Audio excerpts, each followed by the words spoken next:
While idling, my Boxster was revving up and down on its own by a few RPMs around 600 or 700. I'm happy to share that I've located one possible cause of that, and that it's possibly a dirty throttle body that needs cleaning, especially on Porsches because they love getting an oil misting in the air intakes, especially after 80 to 100,000 miles. What happens is that by default, the throttle body is barely cracked open, which should allow the right amount of air to get in so that the car can properly idle. When this gap gets gunked up with particles and oil, this opening becomes too small and the throttle body has to move open and closed and play around with the right setting, and that's why you see the blips.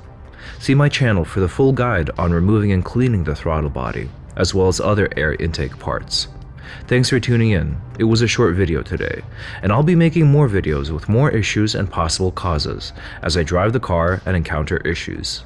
Subscribe for more adventures.